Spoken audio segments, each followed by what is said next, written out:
Kurt inquired about that second thing that had made me more curious about the place.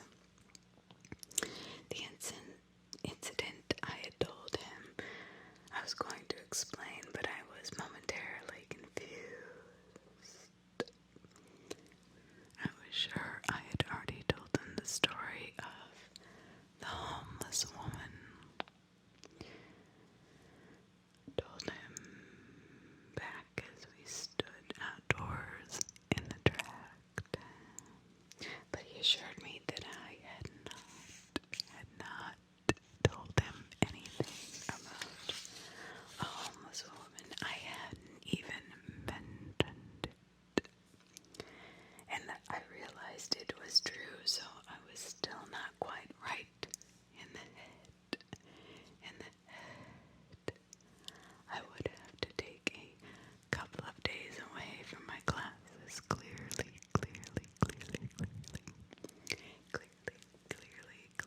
even my body still felt wrong. My limbs heavier somehow, my joints creaky.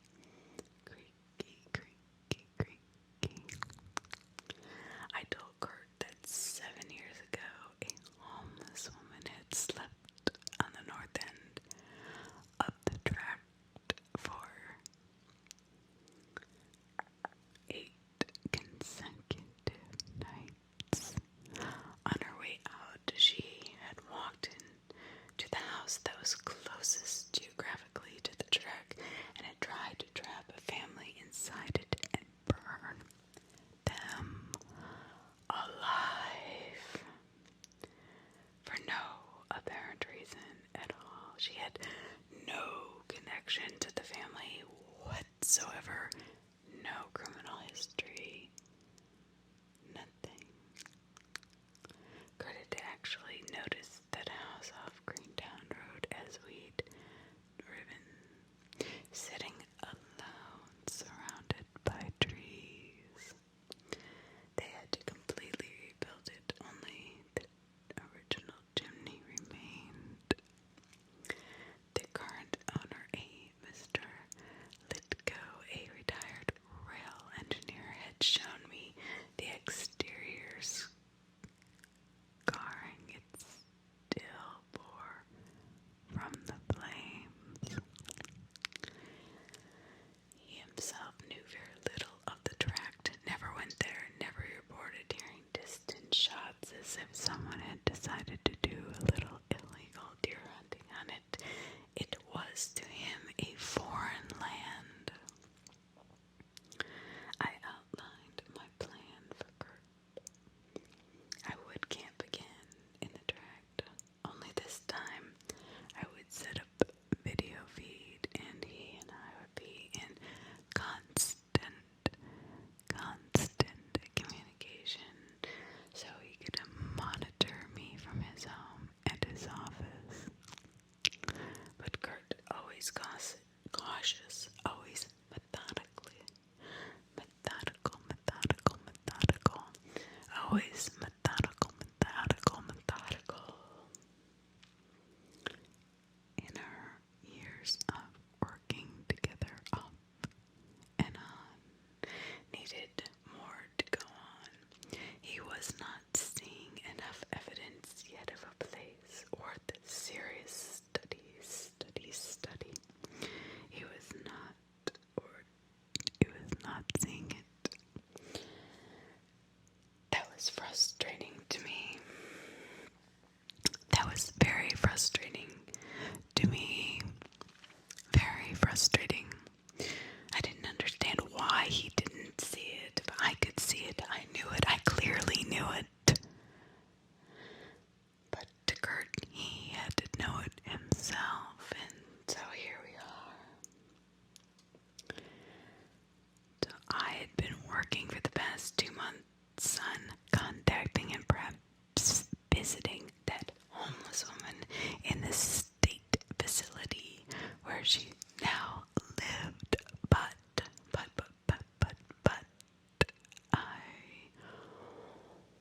would likely need a couple more, crafting a convincing story to be able to speak to her as a tricky was a tricky business. So Kurt and I agreed to put it off my plan until that meeting could happen,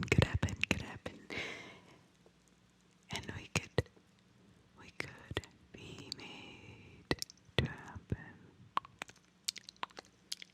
That meeting could be made to happen. On a gray, rainy day in mid-September.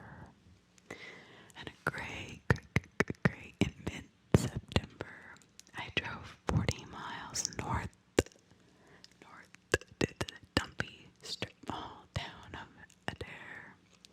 I had an 11 o'clock appointment at St. Martin's Hospital.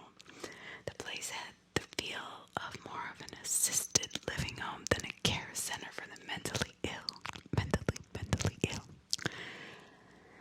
The doctor I dealt with named Pratt was the doctor I dealt with. He wasn't more than 30. Yes, more than 30. He was not. He was very polite and went over some reminders of the conditions of my visit, which he would cover on the phone already. But we already covered them on the phone, or so I thought. Damn. Asking Miss Dever any questions about her possible guilt or innocence in the matter 7 years before was out of bounds, but everything else was fine. Everything was just fine. We walked the length of the hospital and then out a rear door leading to a covered outdoor walkway, just barely protecting us from the rain on either side of us. It led us into something called the close supervision wing. Miss DeVere still lived in this part of the building. Brett told me, though, she had not had any real IOCs or incidents of concern for about 2 years. So no incidents that were of concern for 2 years. He saw no problem in leaving us alone to talk while we attended to some other business. He attended to some other business and left us alone to talk. She was sitting in a rec room when I came in dressed in blue sweatpants and a sweatshirt with the Sierra Club logo on it. She stood up immediately to greet me and offered me a warm smile and a handshake, telling me to call her Bella.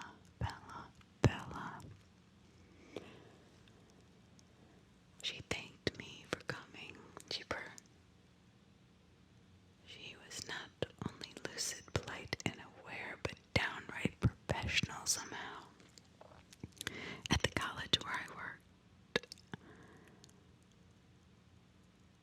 it was like she was interviewing for a position. Yes, it was like she was interviewing for a position at the college where I worked, rather than being a mental patient here. And I was just interviewing her.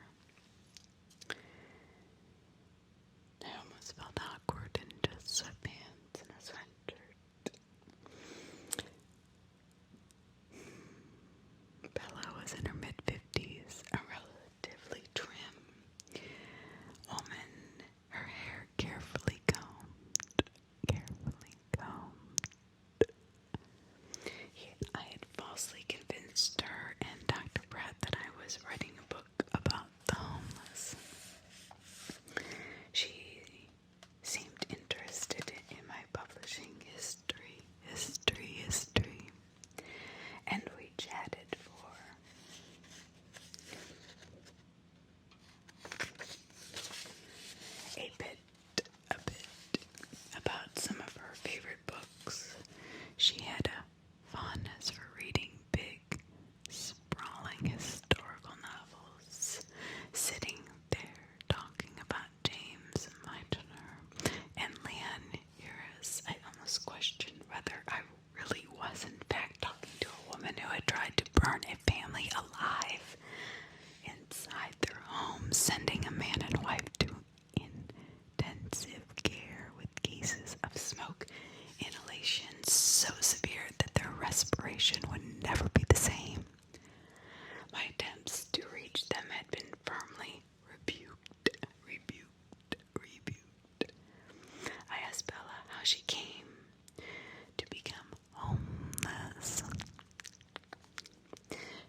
polished a piece of lint off her sweatshirt. If anyone, she reminded me of my Aunt Amy, a mathematics teacher. I told Bella I'd been thinking of spending a little time out there, where she had camped, to sort of see and feel what she must have seen and felt. There was an odd pause, and she told me pleasantly that she didn't think I wanted to do that. I let her go on. Certainly, she said, nothing that happened out there made me try to kill that family, which is probably what you're most curious about, right? Right. She asked again, and I said nothing. The impulse to do that terrible thing, she explained, had come from some awful place inside of her that no longer was there. She said, don't go. Don't go. Spacing out the words. Spacing out the words to an unusual degree. I told her I understood, and I was about to try some other topic with her, but something to take us out of the moment for a bit when she said again, a little more directly, don't go there. She was still perfectly pleasant, but that was the third time she had said that to me, warned me in the space of a minute, as if her mind had got stuck in her record groove.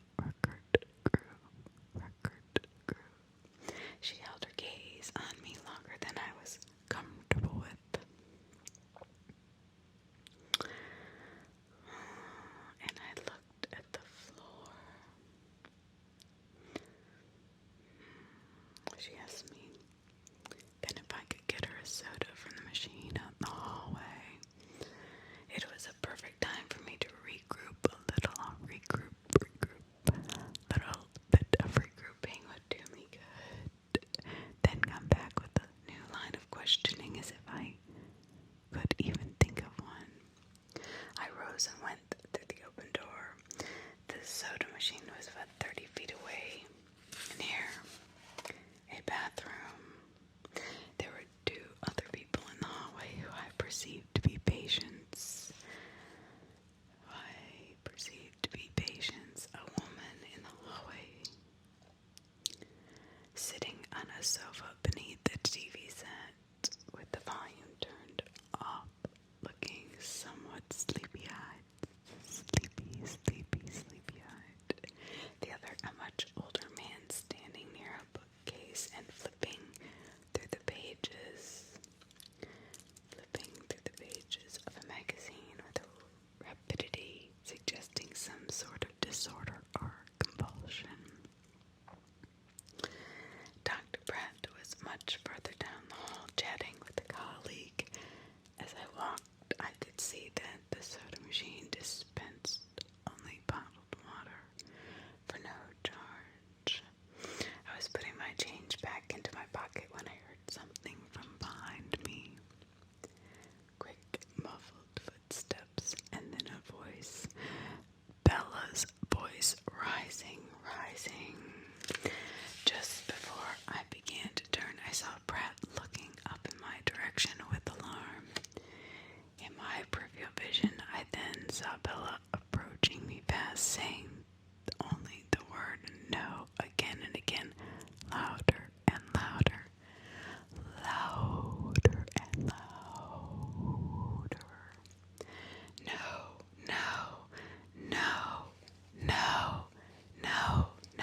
No.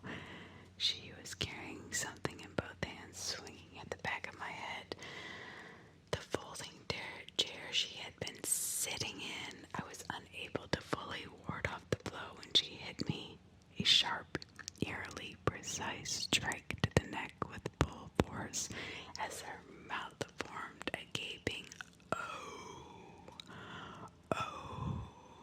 Her eyes wild, intent on murder. I lost consciousness, and even before the others in the hallway brought her down, and I stayed out until I was taken into an ambulance and away from there. On October 17th, the video feed connecting me in the home near Catskill University to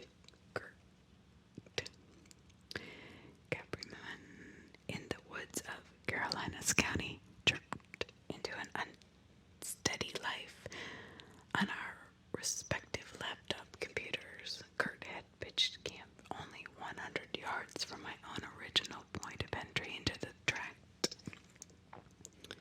between two small hills that were only a brief hike to one of the shallow, lifeless swamps I had come across. The day was unseasonably cold.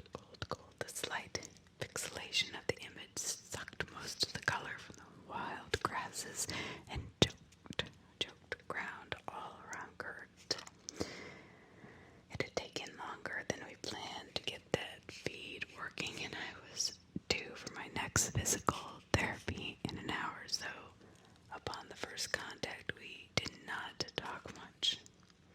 The good news was that Kurt's battery situation had been improved drastically by an IT guy at Francis Drake, and it was self-evident that his portable Wi-Fi station was working to perfection.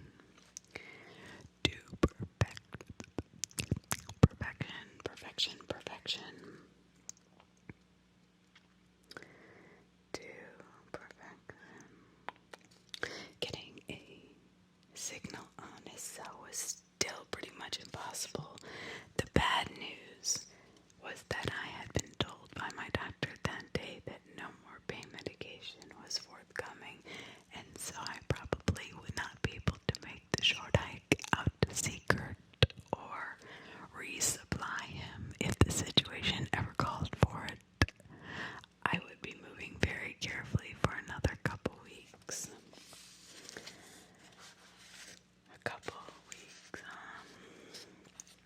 Even as I told this to Kurt, though, I could see 2 dents in the camera frame behind his left shoulder.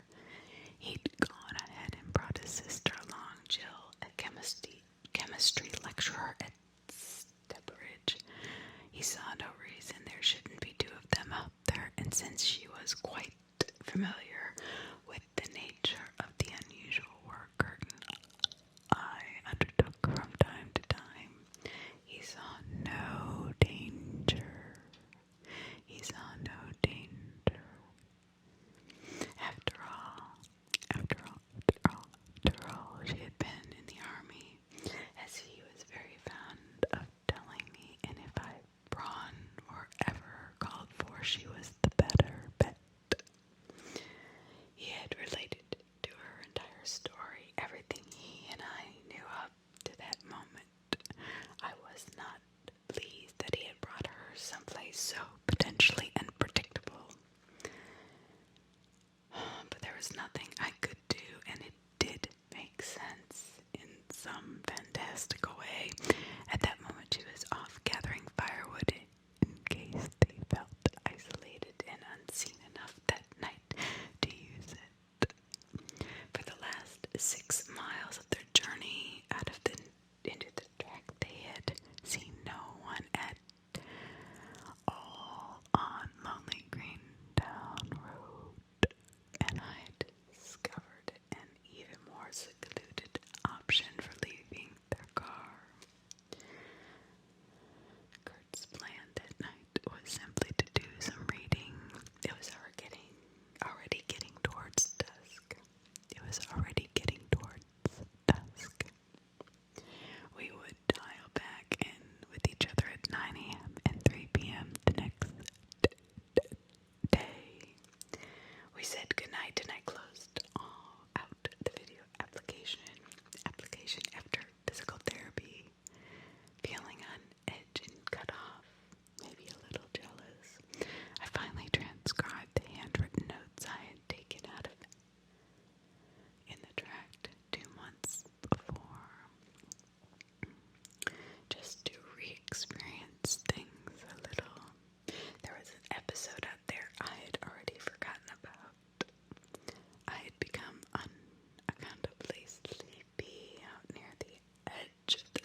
sleep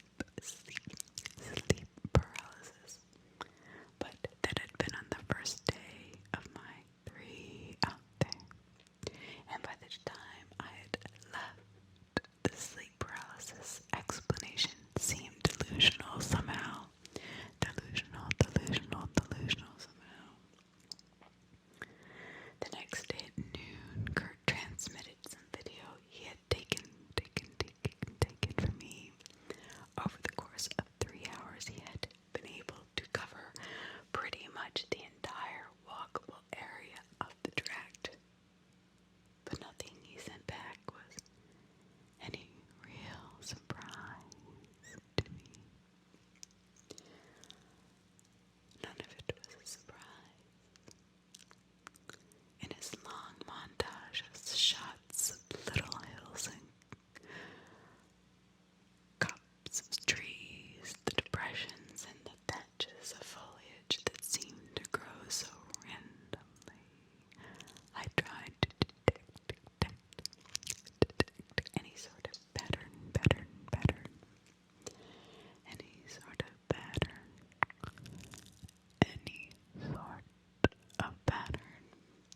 or unusual detail that I might have missed the first time.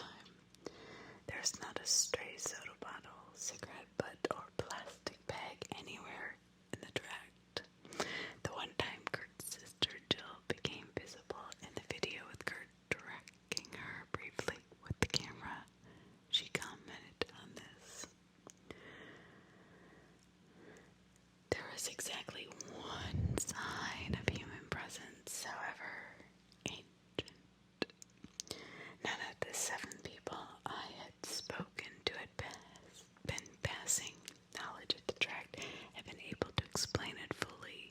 Toward the top of the tract's biggest hill was a vast settled heap of rotted, weather-eroded wood, probably more than a century old. The remains of a barn, most likely, or maybe a pair of them. It was hard to tell. It had just naturally broken down, almost nothing. The remains of a barn, maybe the remains of a past civilization. The longest piece of intact wood was perhaps 4 feet long. It all spread out over a stretch of almost 40 yards. Little by little, over the decades, wind and rain had sucked the wood of all the color and the texture. The color and the texture. The color and the texture. The texture. It sucked it all out. While beating and crushing and burying it so that the entire mass reached a height of maybe 10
force myself to get it.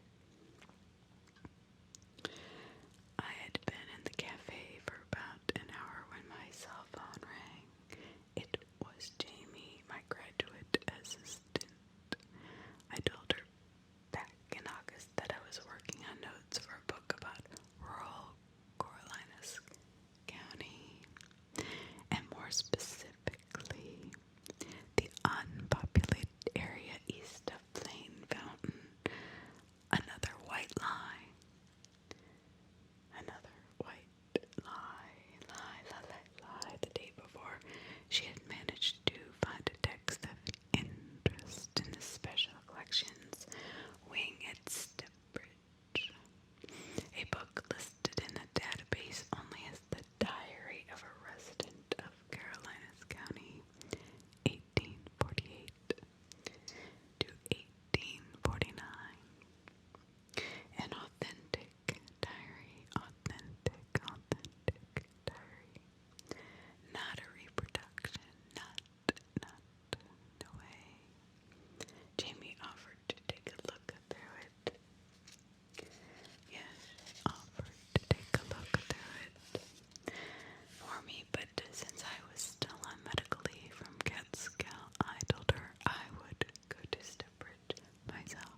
Special Collections Library at Stepbridge University, only open 4 hours per day, is a suitably archaic basement below the campus's Performing Arts Center.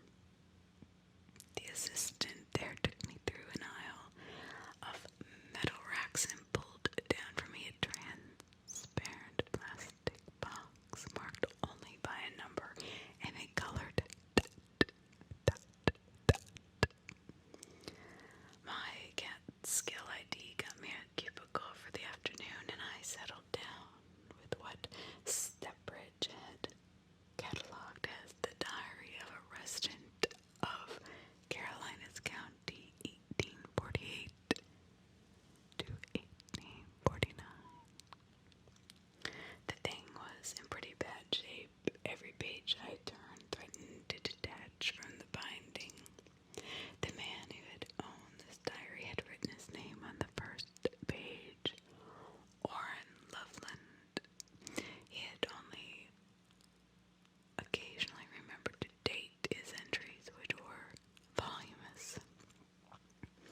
I settled in, happy to read the thing from cover to cover, but not really expecting anything to jump out specifically about the area of the tract, and approaching it more as a potentially interesting glimpse into local history. From the first 50 entries or so, I was able to piece together, though, through the man's dense and difficult handwriting, that he had been a tobacconist, but by the time he'd moved to nearby Loringorf in parts unknown, that business had foundered. He had a wife and two children. Two children. He liked to write his thoughts about books he had read, the lesson plans he was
nervous about living in such isolation until that very day.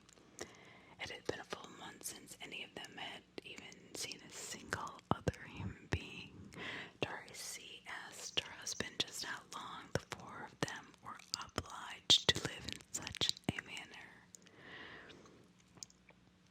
There followed a murky reference to something that may have happened in town the year before, something that Loveland needed people to forget before he and his family returned. The very next day, the little girl June had received her scare. Loveland took his children back to the creek, giving them lessons as they walked. There was an amusing passage in which Loveland describes June's difficulty with keeping straight the combatants of the Revolutionary War. She was also having a little trouble with the concept of Indians and apparently wanted to buy one someday. It was during this passage, which I read only 15 minutes before I had to surrender the diary back to the archives overnight. Oh, bother,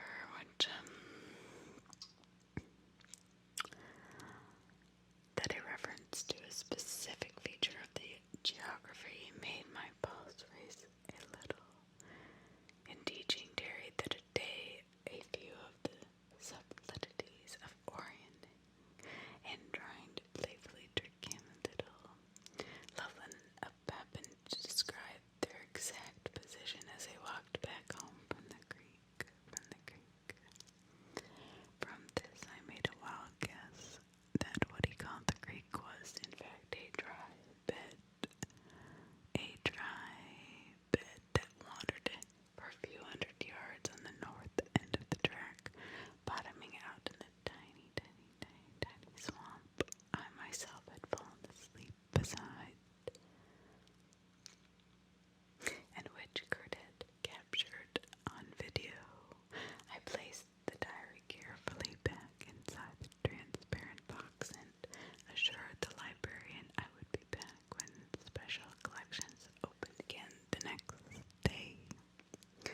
I was late getting back home and it was almost twilight by the time I looked back onto Kurt's feed, being able to look back then. He was staring off into the distance when the feed kicked in, looking pale and tired. Much stranger was the fact that he was wearing something on his head. It was a rudimentary crown of leaves made by hand, stitched together out of boredom, I suppose.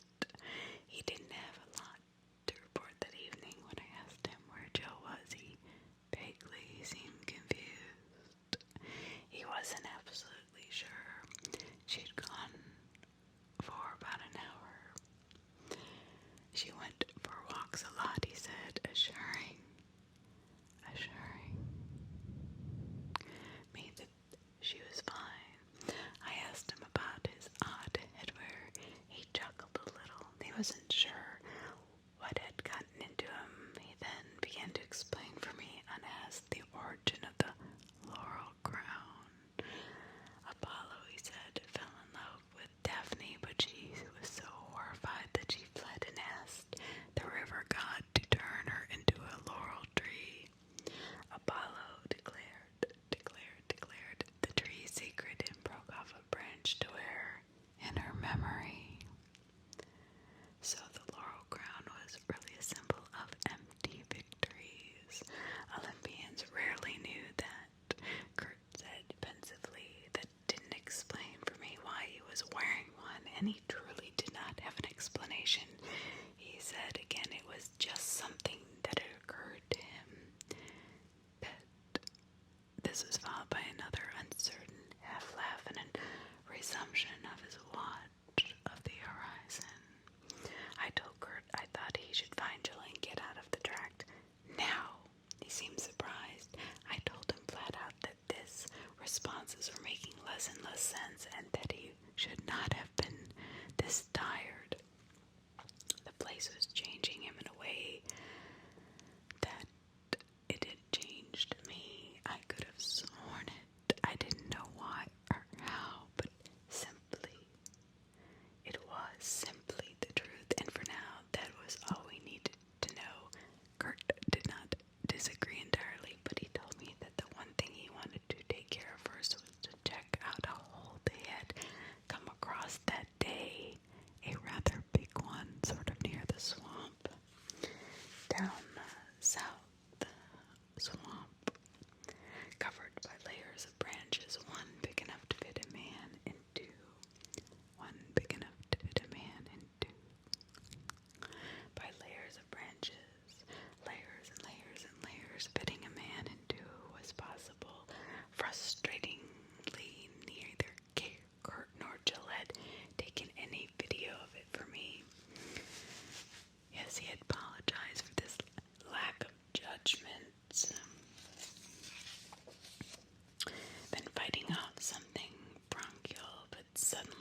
and back to Lamont, where after a couple of days, a more normal life, we could meet and get together and analyze the experience. I asked him to get back on the feed in 1 hour, and then, as an afterthought, I told him to just leave it running if he could.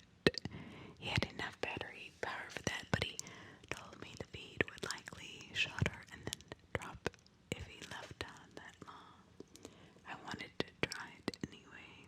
I didn't want to lose the tiny video window into the tract where Kurt left the frame. I thought maybe I could pick up on some obscure atmospheric alteration if I kept watching uninterrupted. He told me he would discuss my idea with Jill and agreed to the 1 hour time frame. Exactly 1 hour. He moved off the camera.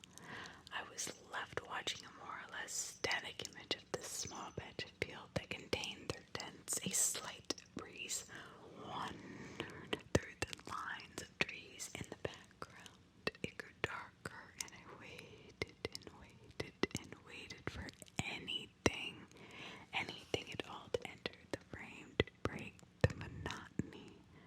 A bird, a squirrel, a swirl of leaves, but nothing came. An hour and 20 minutes later, the objects in the frame were almost indistinguishable. With the onset of the night, the sky was muddy and bruised with ugly gray and reds. There was no sign of Kurt. The track remained exactly as before. 2 nights after his daughter saw a man with a scary face in the woods. Somewhere in Carolinas County, Orrin Loveland was awakened from a troubled sleep by his wife, Darcy. The date was November 11th, 1849. According to the heading above the diary entry, he had seen a man outside their bedroom window. She swore it. A man who appeared to be wearing a mask, even though it was almost pitch dark outside, and such detail would have been difficult to make out. It had to have been a mask, she said. It had to. No human head was shaped that way. The man had not been peering into the cabin. He had been moving past the window very slowly, on a strangely even pace, almost as if he had been balanced and pulled on some unseen cart, or maybe floating.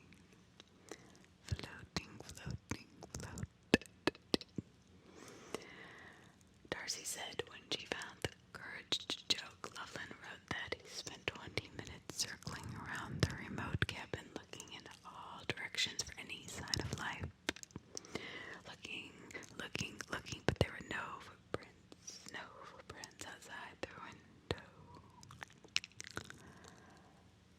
Nope, there was no footprints. A fact that he wasn't able to fully confirm until the next morning. The children he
explained, carried, placed by unfamiliar hands. It could only be a warning from someone who must have followed me.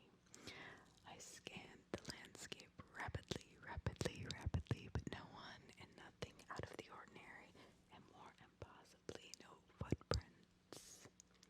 There was no footprints in the snow other than mine, because my presence was obviously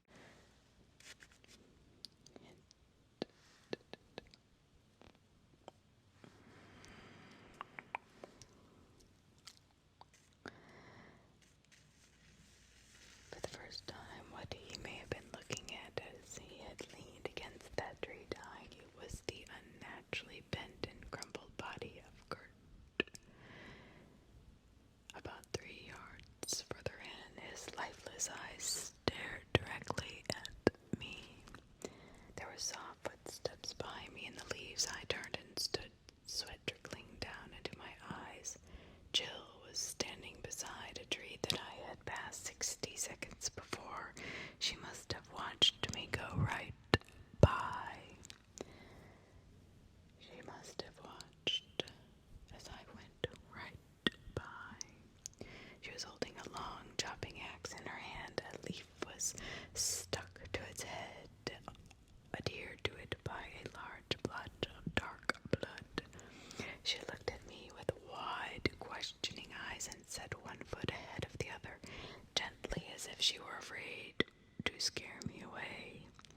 The entire left side of her mouth had suffered a tremendous wound, a sizable portion of skin completely torn away, or bitten away and completely untreated. She was deathly pale. "Why do all you bugs come so close, close, she asked me. "Why do all you bugs come so close, close, close, close, close?" She began to raise the axe as she came forward, and I believe she asked that question a third time before I pulled the hunting knife from my belt and moved forward as swiftly as I could before the axe could be lifted fully over Jill's head. For a single downswing, it was as if she could not even conceive of my act of defense. Her surprise as the knife plunged into her chest was as mild as if I had told her we were due for rain despite the sporadic sunshine.